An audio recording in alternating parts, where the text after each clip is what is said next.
Transcription कैसे start होती है, बैक्टीरिया में कैसे एलोंगेट होता है, बैक्टीरिया में किस तरीके से जो है वो टर्मिनेट होता है मैसेंजर आरएनए का बनना, ठीक है। तो ये सारी चीजें यहाँ तक मेरे ख्याल है कि अब आपको इतनी अंडरस्टैंडिंग तो है कि डीएनए के 2 स्ट्रैंड्स हैं और 2 स्ट्रैंड्स में से जो एज टेम्पलेट स्ट्रैंड काम करेगी वो उसका 3 प्राइम टू 5 प्राइम एंड वाला जो स्ट्रैंड है वो वर्क करेगा एज टेम्पलेट स्ट्रैंड। तो अभी बेटा मैं आपको एक वीडियो दिखा रही हूँ, वीडियो देख लें, उसके बाद फिर हम इंशाल्लाह इस पे बात करते हैं। तो इसके लिए मैं ये टैब वाला जो सेक्शन है ये ऑन कर लूँ एंड देन फिर मैं आपको ये एक वीडियो दिखाने के बाद फिर हम बात करेंगे।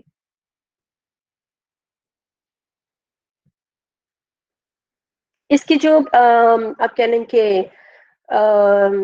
इसका लिंक है वो भी मैं आपके साथ गूगल क्लासरूम में शेयर कर दूंगी। राइट नाउ मैं अपनी आवाज को म्यूट कर रही हूँ ताकि इधर से कोई डिस्टॉर्शन ना हो और आप फिर सिर्फ इसी को ही देख सकें और उसकी आवाज सुन सकें, ठीक है। तो मैं अपना माइक जो है वो ऑफ कर रही हूँ और उसके बाद मैं इसको चला दूंगी। अच्छा, आप लोगों को स्क्रीन नजर आ रही है, शेयर हो गई है? Yes ma'am. Yes ma'am. Okay okay, चले ठीक है, अब आप देखिएगा।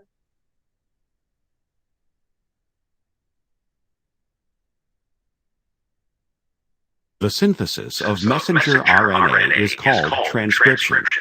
Transcription begins when RNA polymerase recognizes and binds to the promoter region on the double-stranded DNA molecule. A particular subunit of the messenger RNA, called the sigma factor, participates in recognition of the promoter region.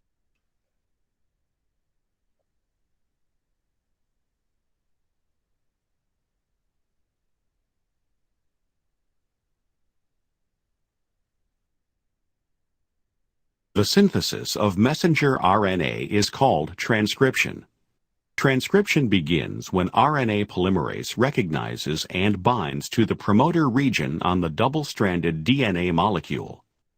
A particular subunit of the messenger RNA, called the sigma factor, participates in recognition of the promoter region.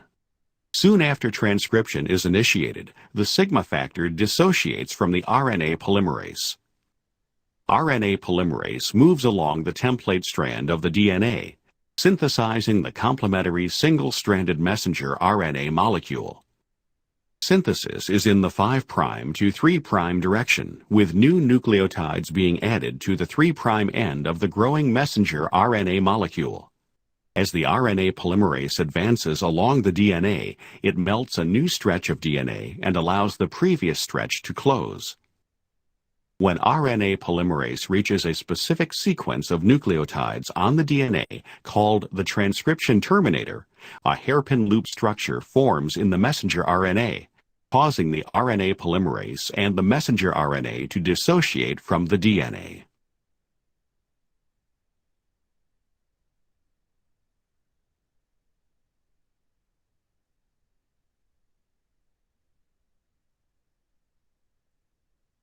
What we're going to do in this video is a little bit of a deep dive.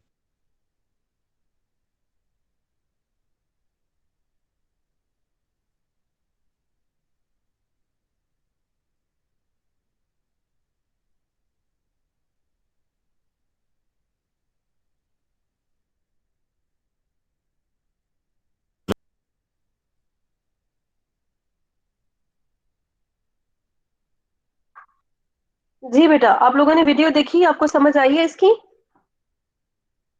Yes ma'am. Ma'am हाँ जी, procedure जो है वो बहुत ही simple है, यानी कि जैसे आपने रेप्लिकेशन में देखा था ना कि डीएनए के स्ट्रैंड्स जो हैं वो सेपरेट होते हैं, लेकिन वो सेपरेट रहते हैं क्योंकि उन्होंने रेप्लिकेट होना होता है, तो वो सेपरेट रहते हैं।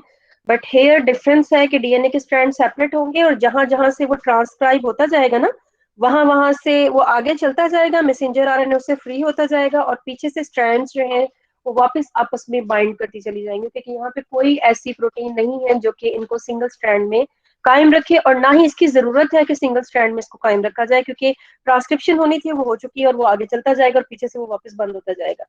दूसरा, इसमें आप देखिएगा रेप्लिकेशन के ही रेफरेंस से कि रेप्लिकेशन में आपने नोट किया था कि वहां पे जो है इसको जो डीएनए पॉलीमरेज है उसको एक प्राइमर रिक्वायर्ड होता है कि वो उसके 3' एंड से स्टार्ट करता है एक न्यू आप कह लेंगे न्यूक्लियोटाइड के सीक्वेंस को या पॉलीमराइज करता है, लेकिन यहाँ पे कोई ऐसा प्राइमर मौजूद नहीं है और आरएनए पॉलीमरेज जो है विदाउट प्राइमर जो है वो काम करता है और बिल्कुल एक नए सिरे से जो है वो एक न्यूक्लियोटाइड जो है उसको ऐड कर सकता है against the complementary strand, sorry template strand, और उसके मुताबिक जो है वो न्यूक्लियोटाइड जो है वो ऐड कर देगा। इसके अलावा जो डिफरेंसेस आप इसमें देखेंगे वो आपने नोट किया होगा कि एक जगह है जहाँ पे आके आरएनए पॉलीमरेज जो है वो बाइंड करता है, तो that is known as the recognition site, कि जहाँ पे जो कि आरएनए पॉलीमरेज को रिकॉग्नाइज करती है और वही उसका स्टार्ट पॉइंट भी होता है।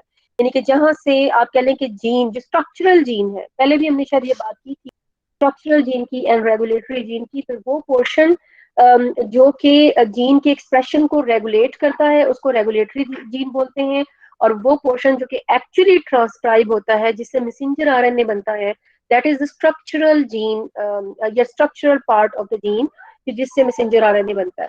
तो मैसेंजर आरएनए का जो स्ट्रक्चरल जीन है उसकी वो कहाँ से स्टार्ट होना है, कहाँ से स्ट्रक्चरल जीन जो स्टार्ट हो रहा है, उससे पहले पॉइंट होता है कि जहाँ पे आके आरएनए पॉलीमरेज जो है वो आके बाइंड करेगा और उसके बाद इसकी अपना काम जो है वो सिंथेसिस ऑफ मैसेंजर आरएनए जो है उसको स्टार्ट कर देगा। इसी तरीके से इलोंगेशन में हम क्या कहते हैं कि इलोंगेशन में न्यू न्यूक्लियोटाइड जो ऐड होते रहते हैं, एंड टर्मिनेशन के पॉइंट में भी डिफरेंसेस हैं, लेकिन प्रोकैरियोट्स में ऐसा होता है कि जब डीएनए का एक खास सीक्वेंस जब वो ट्रांसक्राइब हो जाता है मैसेंजर आरएनए में, तो मैसेंजर आरएनए आप समझ लें कि उसमें कुछ ऐसी चेंजेस आती हैं कि जो फर्दर डीएनए को ट्रांसक्राइब होने से रोक देते हैं, और उसी पॉइंट को हम कहते हैं कि वो टर्मिनेशन है। ये तो था खुलासा, अब हम इसके डिटेल की तरफ जाते हैं, और उसके लिए मुझे टैब को ऑफ करके आपको लेके जाना पड़ेगा टुवर्ड्स द होल स्क्रीन, ताकि मैं आपको जो है इसका कंटेंट दिखा सकूं।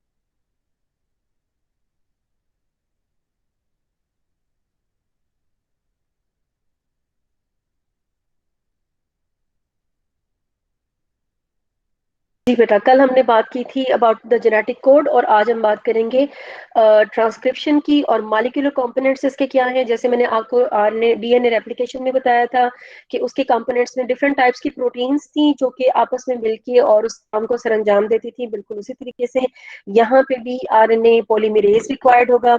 और आरएनए पॉलीमरेज जो है प्रोकैरियोट्स में वो सिर्फ एक टाइप का होता है, लेकिन यूकैरियोट्स में आरएनए पॉलीमरेज की काफी सारी टाइप्स हैं। यानी कि आरएनए पॉलीमरेज अगर प्रोकैरियोट में काम करेगा तो चाहे वो मैसेंजर आरएनए बनाए, चाहे वो आप कह लीजिए ट्रांसफर आरएनए बनाए, कोई भी तरह का आरएनए बनाए, तो उसके लिए एक ही तरह का आरएनए पॉलीमरेज जो है वो इस्तेमाल होता है, लिहाजा उसके साथ कोई 1 2 3 नहीं।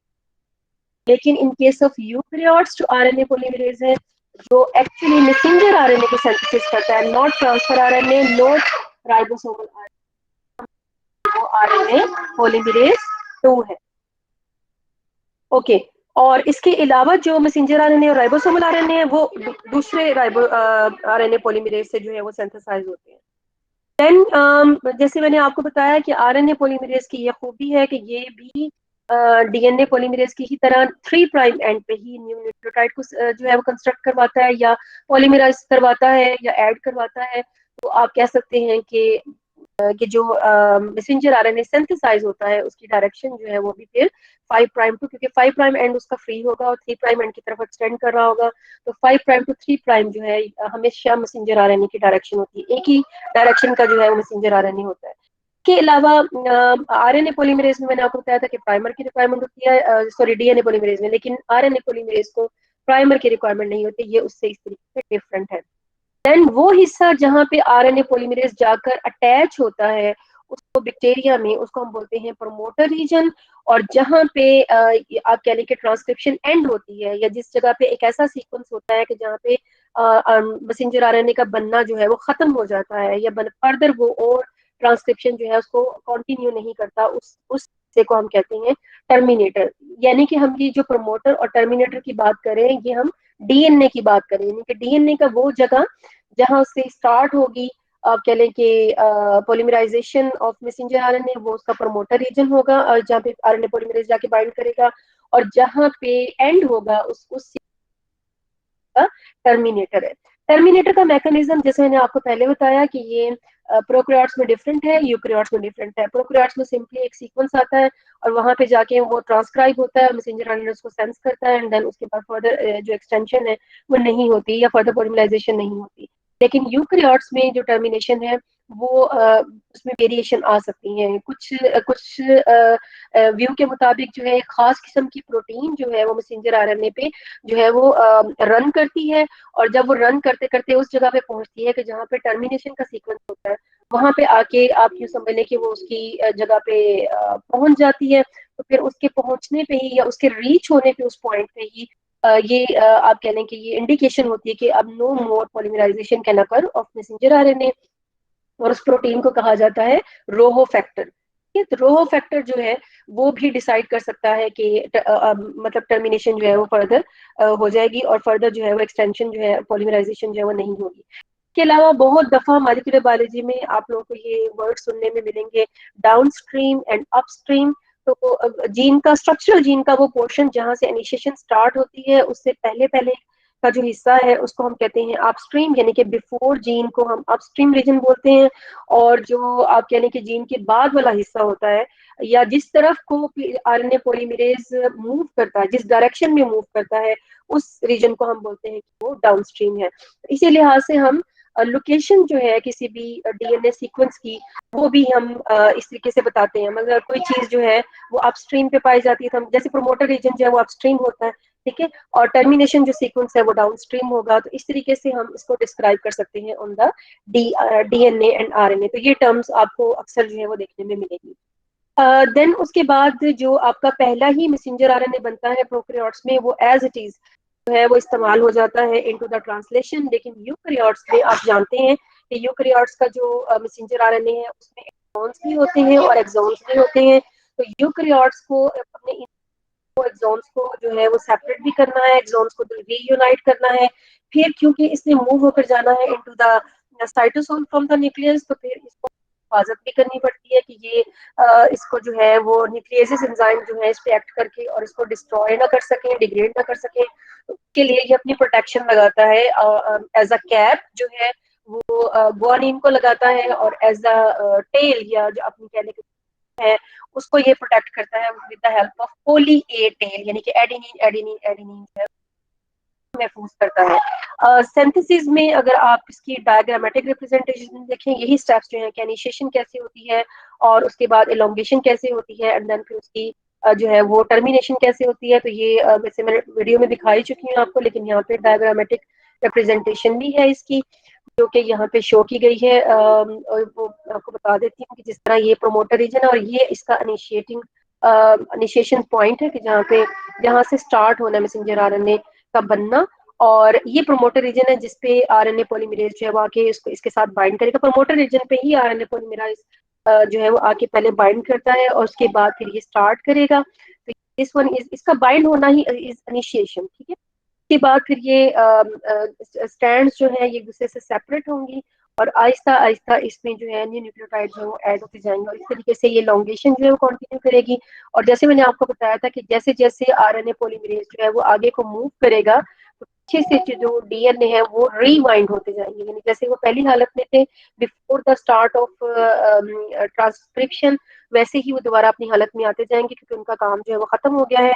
और आगे आगे जैसे जैसे ये कंटिन्यू करेगा तो वो हिस्सा जो है वो अनवाइंड होता चला जाएगा और उसमें से मैसेंजर आरएनए जैसे जैसे बनता जाएगा तो वो डीएनए से डिटैच होता है। ऐसा नहीं है कि वो रेप्लिकेशन की तरह दूसरे स्ट्रैंड के पे उसके साथ बाइंड होके रहे आखिर में डिटैच हो, बल्कि साथ साथ ही वो आरएनए पॉलीमरेज जो है उस जैसे जैसे आगे मूव करता है तो पीछे से मैसेंजर आरएनए जो है उसमें से वो सेपरेट होता चला जाता है, यानी कि जैसे एक धागा निकल रहा होता है ना, वो कंटिन्यू ऐसे एक्सटेंड करता रहता है। और फिर एंड पे जैसे मैंने आपको बताया there is a sequence on the DNA जो कि ट्रांसक्राइब होता है जब मैसेंजर आरएनए पे। मैं इसके बारे में भी आपको एक वीडियो थी मुझे मिली नहीं है अभी, लेकिन जैसे कि मुझे मिलती है तो मैं भी आपको दिखा देती हूँ किस तरीके से इसकी टर्मिनेशन होती है। और उसमें ये होता है कि जब ये वो हिस्सा ट्रांसक्राइब होता है into the RNA messenger RNA, तो आरएनए का जो ये लास्ट वाला हिस्सा है ना, ये इस तरह करके एक लूप, और ये लूप जो है वो फर्दर एक्सटेंशन जो है उसको नहीं होने देता, यानी कि further polymerization of messenger RNA नहीं होने देता कि ये खुद ही अपना ही एक हेयर पिन लाइक जो है वो लूप जो है वो बना देता है। और ये दूसरा कॉन्सेप्ट भी मैंने आपको बताया है कि दूसरे कॉन्सेप्ट के मुताबिक रोहो फैक्टर जो एक प्रोटीन है, एक तो ये कॉन्सेप्ट है ना कि ये अपना हेयर पिन लूप बना लेता है और टर्मिनेट हो जाता है, और दूसरा फैक्टर ये है कि एक प्रोटीन है जिसको हम रो फैक्टर बोलते हैं, और वो जिस तरीके से डोनट लाइक प्रोटीन होती है, और वो जैसे जैसे ये बनता है तो वो आगे आगे आगे आगे आगे मूव करती रहती है, और जैसे ही वो एंड वाले टर्मिनेशन वाले सीक्वेंस पे पहुंचती है तो वो फर्दर फिर आरएनए पॉलीमरेज को अलाउ नहीं करती कि वो इसको फर्दर जो है वो एक्सटेंड कर सके।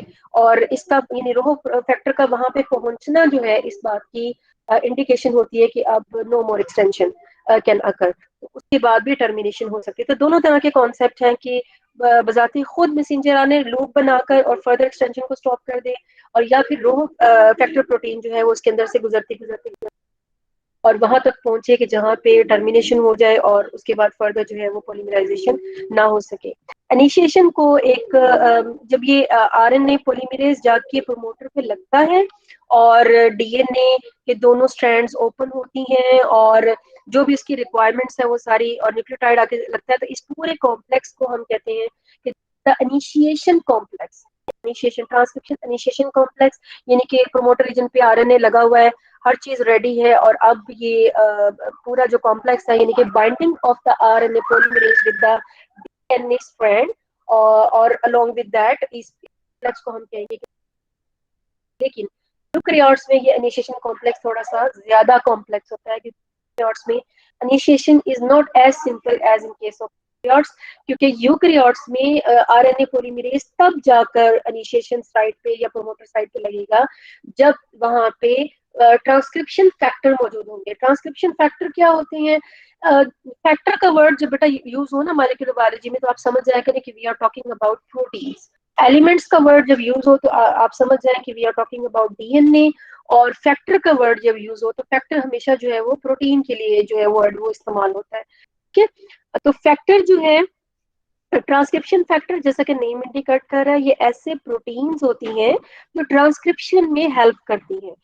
फॉर दैट, मैं यूकैरियोट्स की बात करी कि before that RNA polymerase bind to the promoter region, उसकी ये रिक्वायरमेंट है कि ट्रांसक्रिप्शन फैक्टर्स जो हैं वो आकर प्रमोटर रीजन के साथ बाइंड करें, और जब तक वो बाइंड नहीं करते, जब तक वो अपना एक कॉम्प्लेक्स नहीं बनाते, तब तक आपके पास जो आप कह लें कि जो इनिशिएशन कॉम्प्लेक्स है, या जो मैंने आपको बताया कि मैसेंजर आरएनए और sorry RNA polymerase and DNA का जो एक सिंपल सा प्रोकैरियोट में इनिशिएशन कॉम्प्लेक्स मैंने आपको बताया था, वो तब तक इसका कंप्लीट नहीं होता। तो इसके लिए अब कौन सी ऐसी जगह है प्रमोटर पे कि जहां पर आकर ये जो प्रोटीन्स हैं, ट्रांसक्रिप्शन फैक्टर्स हैं, ये आके बाइंड करेंगे। तो ये एक कंजर्व्ड सीक्वेंस है। कंजर्व्ड सीक्वेंस हम उसको बोलते हैं जो कि जनरली हर तरह के ऑर्गेनिजम्स में पाया जाता है, यानी जिस तरह का भी यूकैरियोटिक ऑर्गेनिज्म हो ना, चाहे वो एनिमल है, चाहे वो प्लांट है, चाहे वो इंसेक्ट है, चाहे वो बर्ड है, चाहे वो मैमल्स है, ठीक है, हर एक में प्रमोटर रीजन में ये वाला हिस्सा जो है ये लाजमी होगा। और ये वाला हिस्सा क्या है? इसको बोलते हैं टाटा बॉक्स। वैसे तो टाटा जो है एक ट्रेड नेम है जो कि कंपनी का, लेकिन टाटा बॉक्स हम इसको क्यों, मेरे ख्याल है गैस के टाटा बॉक्स इसको हम क्यों कहेंगे, क्योंकि इसमें टी ए सीक्वेंस है। यस, इसके सीक्वेंस की बेस पे हम इसको टाटा बॉक्स बोलते हैं। ऑल दो टी ए के अलावा उसके बाद भी ट्रिपल ए भी इसमें मौजूद होता है, लेकिन शुरू में क्योंकि टी ए होता है तो हम इसको ओवरऑल जो है वो टाटा बॉक्स बोलते हैं। यानी टाटा बॉक्स जो है वो डीएनए का एक ऐसा सीक्वेंस है, कंजर्व सीक्वेंस, जो कि तमाम यूकैरियोट्स में पाया जाता है। और इस सीक्वेंस पे actually it's the site of transcription factor to get attached on the promoter region. तो जब तक ट्रांसक्रिप्शन फैक्टर आकर इस टाटा बॉक्स के साथ अटैच नहीं हो जाते, ये डायग्राम भी इसको रिप्रेजेंट करिए, नीचे ये देखिएगा, ये टाटा बॉक्स है प्रमोटर रीजन का, ये स्ट्रक्चरल जीन है। अभी इसका कोई लेना देना नहीं है, अभी कोई आरएनए पॉलीमरेज जो है वो यूकैरियोटिक जीन में अभी आकर नहीं अटैच हुआ, अभी पहले उसकी तैयारी चल रही है। तैयारी क्या है कि टाटा बॉक्स के ऊपर आके ये ट्रांसक्रिप्शन फैक्टर्स जो हैं ये आके अटैच होंगे। अब आप यहाँ देखिए, यहाँ पे 3 तरह के ट्रांसक्रिप्शन फैक्टर आपको दिखाए हुए हैं, लेकिन मैं इसकी वीडियो तलाश कर रही हूँ। एक्चुअली मसला ये हुआ है कि मैं हमेशा ना इस वीडियोस के जरिए समझाती हूँ तो जरा बहुत अच्छा इसकी अंडरस्टैंडिंग हो जाती है। लेकिन अभी ये हुआ मैम है कि दिसंबर 2020 में ना flash player, Adobe flash player जो है वो बंद हो गया है। कोई बात कर रहे हैं, बात करना चाह रहे हैं? मैम मेरे पास वीडियो है 2-3 मिनट की, अगर आप चाहें तो मैं शेयर कर दूं। हाँ, आप शेयर कर देना, लेकिन बाद हम उसको देखते हैं, ठीक है। तो इसमें इनिशिएशन जो कॉम्प्लेक्स है ना, इसकी मिग्रा हिल की, जो मैं अक्सर आपको दिखाती भी हूँ, ये मिग्रा हिल की जो है वो वीडियोस हैं। मैं बच्चों को इसका साइड वो दे देती होती थी, लिंक भी। लेकिन अभी प्रॉब्लम ये हुआ है कि ये ना वो हो गया है, कहते हैं उसको, फ्लैश प्लेयर के जरिए वो चलती हैं एनिमेशंस, और वो फ्लैश प्लेयर जो है ना अडोब का, ये बैन हो गया है इन दिसंबर 2020 में। 31 दिसंबर के बाद वो खत्म हो गया। अगर मुझे पता होता तो मैं पहले उसको कहीं स्क्रीन प्ले के जरिए रिकॉर्ड करके, लेकिन एनी हाउ अभी हम देख लेते हैं जो बच्चा कह रहा है। अगर वो सीखी हुई या मुझे यूट्यूब पे मिल गई, जैसे मैंने अभी आपको एक दिखाई है, ये भी यूट्यूब है और ये मिग्रा हिल की ही है, लेकिन किसी ने यूट्यूब पे डाली हुई है। तो अगर मुझे ऐसे मिल गई तो मैं आपको आपके साथ वो शेयर कर दूंगी, जिसमें ये तमाम, ये जो इनिशिएशन कॉम्प्लेक्स है ना, कि किस तरह ट्रांसक्रिप्शन फैक्टर्स जो है वो आकर बाइंड करते हैं टाटा बॉक्स के, और किस तरह उसमें आरएनए पॉलीमरेज जाके बाइंड करेगा, तो ये तमाम चीजें जो है वहाँ पे वो दिखाई हुई है। Okay, so we were talking about the initiation complex in case of eukaryotes. मैंने बात की है कि आरएनए पॉलीमरेज की बाइंडिंग से पहले यूकैरियोटिक जीन में ये रिक्वायरमेंट है कि वहां पे टाटा बॉक्स के ऊपर ट्रांसक्रिप्शन फैक्टर्स आकर लगेंगे। और यहाँ पे ये 3 दिखाए हुए हैं, लेकिन ये नंबर ऑफ ट्रांसक्रिप्शन फैक्टर्स होते हैं, पूरा कॉम्प्लेक्स होता है। जब आप उसको देखेंगे आप कहेंगे इतनी ज्यादा प्रोटीन्स इसमें इन्वॉल्व होती हैं। तमाम ट्रांसक्रिप्शन फैक्टर्स का एक पूरा कॉम्प्लेक्स वहां पे आके लगता है। बाद फिर वो अलाउ करता है further binding of the RNA polymerase to bind with the promoter region, और फिर उसकी आरएनए पॉलीमरेज की बाइंडिंग जो है वो फिर है मैसेंजर आरएनए की सिंथेसिस जो है स्टार्ट करती है। जैसे ट्रांसक्रिप्शन फैक्टर पहले आके लगे, फिर आरएनए पॉलीमरेज लगा यहाँ पे आके, और फिर उसने इनिशिएशन साइड से ट्रांसक्रिप्शन जो है उसको स्टार्ट किया है। In this way transcription initiation is different from the prokaryotic initiation complex. उससे वो सिंपल है, वो बिल्कुल आरएनए पॉलीमरेज जस्ट उसके साथ जाके लगता है, और उसके बाद इसकी जो है वो लेंथनिंग ऑफ द न्यूक्लियोटाइड जो है वो स्टार्ट हो जाती है। बाकी लेंथनिंग में क्या रिक्वायरमेंट है वो हमने इंट्रोडक्शन में ही डिस्कस कर लिया था कि जैसा कि आरएनए में हमें पता है कि टी जो है वो यू के साथ जो है वो रिप्लेस हो जाएगा, बाकी की सारी मेकिंग वही है। एडेनिन इसमें ऐड हो सकता है, यूरासिल ऐड हो सकता है, गुआनिन ऐड हो सकता है, साइटोसिन ऐड हो सकता है, लेकिन जहां जहां डीएनए की स्ट्रैंड में टी आएगा तो ए उसमें जो है वो ए जो है उसको रिप्लेस कर देगा, सॉरी यू जो है उसको रिप्लेस। के बाद जो है आरएनए की इलोंगेशन के बारे में भी हमने बात कर ली है, क्योंकि ऐसी चीज नहीं है जो कि आपको समझाने वाली बात जो है वो उसकी टर्मिनेशन की है। और टर्मिनेशन में भी मैंने आपको बहुत सारा कॉन्सेप्ट तो पहले ही दे दिया है, लेकिन टर्मिनेशन का एक सीक्वेंस है जो मैं आपको बता देती हूँ। जैसे कि पोली एडिनिलेशन सिग्नल इसको हम बोलते हैं, ये जो सीक्वेंस लिखा हुआ है ए ट्रिपल ए, ये जब सीक्वेंस डीएनए पे आता है, ये एक्चुअली ये आपको आरएनए का सीक्वेंस बताया क्योंकि ट्रांसक्राइब्ड है, ठीक है। डीएनए पे इसका उल्ट होगा सीक्वेंस, टेम्पलेट पे होगा। तो ये जब ये सीक्वेंस ट्रांसक्राइब हो जाता है इनटू द आरएनए, तो फिर ये फर्दर आप कह लें कि मैसेंजर आरएनए को जो है वो फर्दर मूव जो है वो नहीं करने देता। इसके अलावा in the pre at the point about 10 to 35 nucleotide downstream from this point, यानी कि मैसेंजर आरएनए के इस सीक्वेंस ट्रांसक्राइब होने के बाद 10 से 35 न्यूक्लियोटाइड जो है अवे टू दिस पॉइंट जो है वो प्रोटीन एसोसिएट होती हैं with the growing RNA transcript, जो कि इसको कट करती हैं फ्रॉम द पॉलीमरेज। और उसके बाद जो यहाँ तक का, यानी कि ये यहाँ पे ये sequence A you triple A, और स्टार्टिंग वाला जो इनिशिएशन जहाँ से स्टार्ट होगी वहां से लेकर यहाँ तक का जो मैसेंजर आरएनए है वो कट ऑफ हो जाएगा, और वो एज ट्रांसलेशन के लिए वो रेडी होगा इन केस ऑफ प्रोकैरियोट्स। मैंने आपको बताया कि इन केस ऑफ यूकैरियोट्स इसको जो है वो अल्ट्रेशन की तरफ जाना पड़ेगा, और अल्ट्रेशन में भी फर्दर बहुत सारी चीजें हैं कि नंबर एक तो ये मैंने आपको बताया कि उसमें जो है वो एक कैप ऐड होगा। अब कैप हम किसको कहते हैं?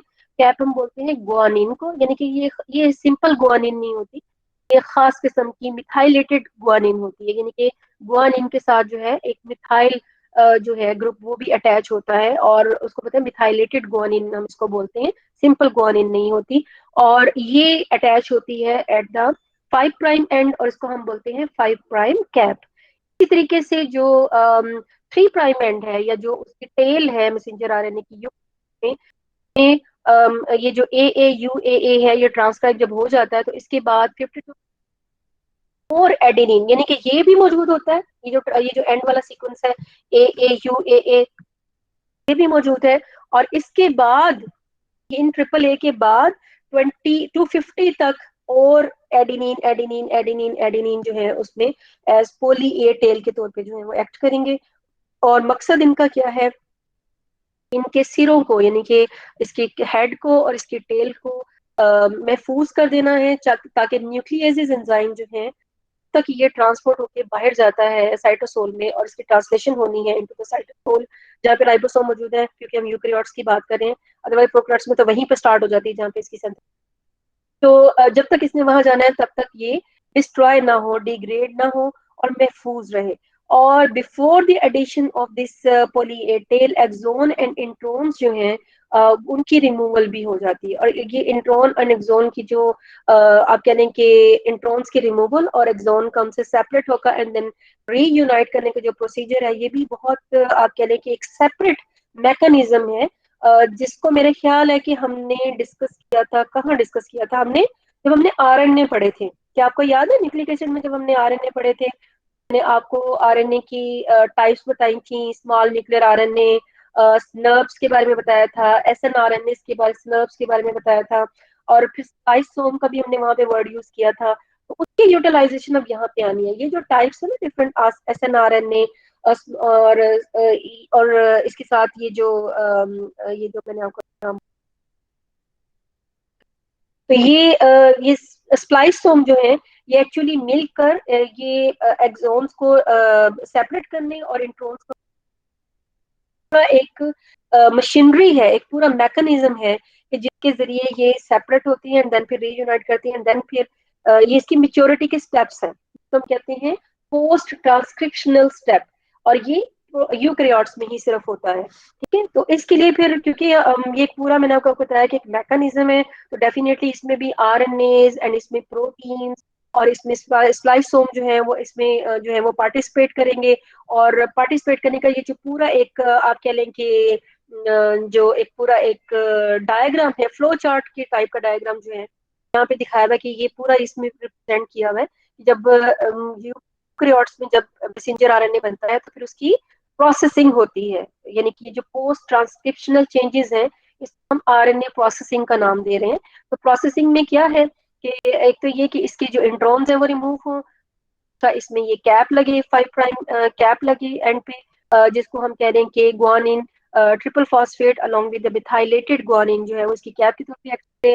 फिर पोली ए की टेल जो मैंने आपको बताया 250 की जो टेल है उस पर लगे। और मैंने कहा कि ये जो टेल है ये उसकी जो पोली एडिनेशन सिग्नल जो कि टर्मिनेट करवाता है further polymerization of the messenger RNA, उसके बाद ये लगता है। मतलब बजाते खुद ये जो पॉली एडिनिलेशन सिग्नल है ये भी जो एक्चुअल मैसेंजर आरएनए जिसने ट्रांसलेट होना ये उसका हिस्सा नहीं है, नहीं ट्रांसलेट होता। इसका मकसद सिर्फ टर्मिनेट करवाना है, ये उसमें पार्ट प्ले नहीं करता प्रोटीन की सिंथेसिस में। ये हिस्सा जो है ये भी सिर्फ प्रोटेक्शन और बाकी कामों के लिए। तो एक्चुअली ये रीजन्स हैं जिनको एक्चुअली रिमूव करना है, और इनको रिमूव करने के बाद इसको फाइनल जो है वो शक्ल में लेकर आना है कि जाके ताकि जब ये ट्रांसलेशन में जाए तो फिर एक तो ये कि इजीली वहां पे पहुंच सके, इसके न्यूक्लियस जो है इसको डिग्रेड ना कर सके, प्रोटेक्टिव रहे, और वही हिस्सा ट्रांसलेशन की तरफ जाए जो कि एक्चुअली रिक्वायर्ड है फॉर द प्रोटीन, और बाकी का हिस्सा जो है वो यहाँ से रिमूव हो जाए। इसके बाद की जो स्टोरी है that is related to this the role of this spliceosome जो मैं आपको बता रही थी, पूरा मैकेनिज्म है और एक्सोन्स को रिमूव करने का, और एसएनआरपीज का रोल है। और इसका ये जो स्कीमेटिक डायग्राम है उसको यहाँ पे रिप्रेजेंट किया गया है, यानी कि ये हमारे पास एक इंट्रोन रीजन है रिमूव करवाना है। ठीक है, इंट्रोन है हमारे पास। और होगा क्या कि सबसे पहले इस इंट्रोन रीजन के साथ इसकी भी एक वीडियो है, वो भी मैं इन दोनों स्टेप्स की, इनिशिएशन कॉम्प्लेक्स की और ये जो स्नर्प्स अपना काम करते हैं और प्रोटीन इसके साथ एसोसिएट होती है इंट्रॉन को रिमूव करने के लिए, दोनों वीडियो इंशाल्लाह मैं आपके साथ शेयर करूँगी मिल गई तो। ये सबसे पहले ये जो है इंट्रोनिक जो आप कहने के पार्ट है मैसेंजर आरएनए का, इसके साथ आकर ये प्रोटीन और एसएनआरपीज जो है इसके साथ आकर अटैच करेंगी। अटैच होने के बाद ये अटैचमेंट दिखाई दी हुई इसको एक लूप की फॉर्म में जो है वो सेपरेट कर देंगी। और यहाँ पे आप देख ही सकते हैं कि लूप को बनाने के बाद और सेपरेट कट करने के बाद ये बाकी की प्रोटीन भी अलग हो जाएंगी, और ये लूप भी यानी इंट्रॉन भी अलग हो जाएगा, और बाकी का जो हिस्सा है एक्सोन्स जो है एक्सोन 1 और एक्सोन 2 जो कि इससे इंट्रॉन से पहले का हिस्सा और इंट्रॉन से बाद का जो एक्सॉन है, ये दोनों फिर आपस में यूनाइट होकर और एक मेच्योर मैसेंजर आरएनए जो है वो बना देंगे। इसी तरह ये ऐसा नहीं है कि पहले एक जगह पे इंट्रॉन रिमूव होता है फिर दूसरी जगह पे इंट्रॉन रिमूव होता है। मल्टीपल जो है साइट्स पे जहां जहां इंट्रॉन वहां वहां पे ये SNRPs और जो प्रोटीन्स हैं स्प्लाइसोम के साथ, वो इसके साथ जो है वो आके मिल जाती हैं और फिर इसके पूरा कॉम्प्लेक्स जो है फिर इस इंट्रॉन मल्टीपल साइट्स पे जो है इनको रिमूव करवा देता है और फिर मेच्योर मैसेंजर आरएनए जो है वो इस तरीके से जो है वो हमारे पास आ जाता है। बाकी की स्टोरी आप फिर इसकी जो कंटेंट में कुछ अगर रह गया है मेरे से बताने से तो वो फिर आप बेटा इसको देख लीजिएगा। और नेक्स्ट जो इसमें एक रोल है कि हम जानते हैं कि राइबोसोम जो है वो एज एंजाइम जो है वो भी एक्ट कर सकते हैं। ठीक है, अभी जो मैंने आपको SNRP आरएनए के बारे में बताया, it's a type of RNA, लेकिन ये इंट्रोन को रिमूव करवाने में जो है वो भी काम करता है। इसी तरीके से राइबोसोमल आरएनए जो है उनकी भी जो है आप कह लें कि जो production of the ribosomal RNA है वो भी एक कंपोनेंट है ऑर्गेनिजम्स के राइबोसोम्स का, जो कि आपको पता है कि राइबोसोमल आरएनए राइबोसोम्स का हिस्सा है और राइबोसोम जो है वो ट्रांसलेशन में जो है वो काम करते हैं और राइबोसोमल आरएनए को बनाने के लिए भी तो ट्रांसक्रिप्शन रिक्वायर्ड होगी ना। इस तरीके से बहुत सारे आरएनए जो है वो अदर देन प्रोटीन सिंथेसिस जो उनमें भी इन्वॉल्व, राइबोसोमल आरएनए, SNRNA और इसके अलावा भी जो बाकी मैंने आपको टाइप्स बताई थी आरएनए की, डिफरेंट डिफरेंट जगहों पे अपना काम जो है वो डिफरेंट डिफरेंट रोल प्ले करते हैं। तो इसी की वजह से ये फिर राइबोजाइम्स का वर्ड जो है वो यूज किया गया, यानी कि ऐसे एंजाइम्स जो कि प्रोटीन इन नेचर नहीं है बल्कि RNA इन नेचर है and those can act as enzymes, तो उनको राइबोजाइम्स को जो है वो नाम देते हैं। फर्दर इसकी जो डिटेल है वो और इसकी एवोल्यूशनरी जो एस्पेक्ट है मैं फिर आपको ट्रांसलेशन जब स्टार्ट करवाऊंगी तो फर्दर डिस्क्राइब कर दूंगी। आज के लिए इतना ही काफी है और इंशाल्लाह बाकी का जो इसका हिस्सा है वो नेक्स्ट जो ट्रांसलेशन है मेनली और थोड़ा सा ये फिर इंशाल्लाह हम नेक्स्ट लेक्चर में डिस्क्राइब करेंगे अलॉन्ग विद द वीडियोस जो कि मेरे पास दिए हुए हैं आपको भेजने के लिए। अभी तक के लिए कोई क्वेश्चन है तो आप पूछ लें। और ये जो बच्चा कह रहा था कि आपके पास वीडियोस हैं वो अगर शेयर कर सके।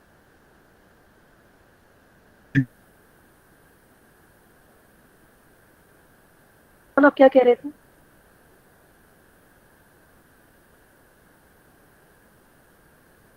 कौन बोले बेटा?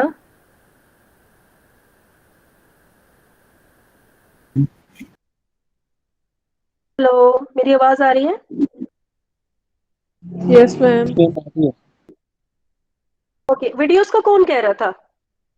अभी गजनफर का माइक ऑन है, युसरा का माइक ऑन है। मैम मैं कह रहा गजनफर था अगर गजन पर। अगर आप शेयर कर सकते हैं अभी तो आप दिखा दें। मैम मैं मैं कह रहा शेयर था कर कि रहा हूँ। जो हमारा क्विज है वो वेडनेसडे को कर दे मैम, मंडे को लाइट का इशू होता है मैम।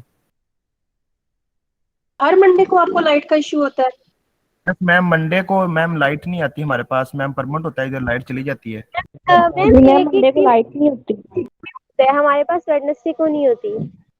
यस मैम, हमारे पास भी वेडनेसडे को नहीं होती। तो बेटा फिर ये वाहिद हल ये है कि आप जो है ना अपनी अरेंजमेंट करें, इससे अपना अपना मोबाइल ना यूज करें इतनी देर, ठीक है, ताकि आप मेरा क्विज दे सकें। तो बराए मेहरबानी फिर ये इस तरह की अगर मैं एक मोबाइल एक आ जाए। कर लेंगे वो तो कोई मसला नहीं, लेकिन सिग्नल नहीं आते मैम। सिग्नल नहीं आते? अब सिग्नल के लिए क्या किया जाए? टेस्ट लेते ही नहीं है, फिर आप आ जाएं फिर आपका रिटर्न ही क्विज ले लेंगे। नो मैम, अभी से तो स्टार्ट मैं मैम टाइम चेंज कर देंगे। मतलब टाइम कि चेंज कर दूं? मंडे को ही। मैम स्क्रीन शो हो रही है। जी बेटा स्क्रीन शो हो रही है, हाँ जी बोलें। नहीं मुजफ्फर, ये वाली वीडियो नहीं अच्छी, ये मैंने देखी हुई है, ये उतनी अप्रोप्रिएट नहीं है, लेकिन बहरहाल आप दिखा दें। ये भी मेरे ख्याल है ट्रांसलेशन ट्रांसक्रिप्शन ट्रांसलेशन इकट्ठी इसमें दिखाई हुई है, लेकिन ये उस तरीके से अच्छा चले दिखाएं। अगर आपका आपने पूरी देखी हुई तो शायद आपके पास पॉइंट हो कि जिसकी वजह से आप इसको शेयर कर रहे हैं। तो अदरवाइज ये जो मैं बात कर रही हूँ ना कि इनिशिएशन कॉम्प्लेक्स का बनना और टर्मिनेशन के रोहो फैक्टर का जो रोल है वो यहाँ पे मेरे ख्याल है इस वीडियो में इस तरह नहीं है एक्सप्लेन, लेकिन बहरहाल अब दिखा दें, चला दें इसको। तो जनफर इसको ऑन कर दें बेटा।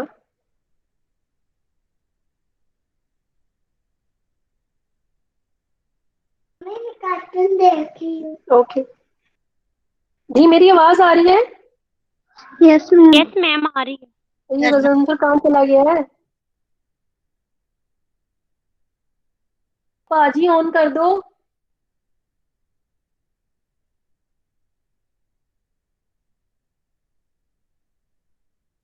गायब हो गया कहीं। मैम मुजफ्फर का नेट चला गया होगा। और अच्छा, तो आप वो बात कर रहे थे क्विज की, तो फिर उसके लिए सजेशन दे दें। आपकी लाइट आ कितने बजे जाती है, हम उसके बाद रख लेते हैं मैम quiz। 3 बजे आ जाती है, 3-4 मैम बजे तक। 3 बजे आ जाती है। तो ठीक है, फिर हम नेक्स्ट वीक में जो क्विज एक ही दिन देना है ना आपने? Yes ma'am. हाँ तो ठीक है। मैम हम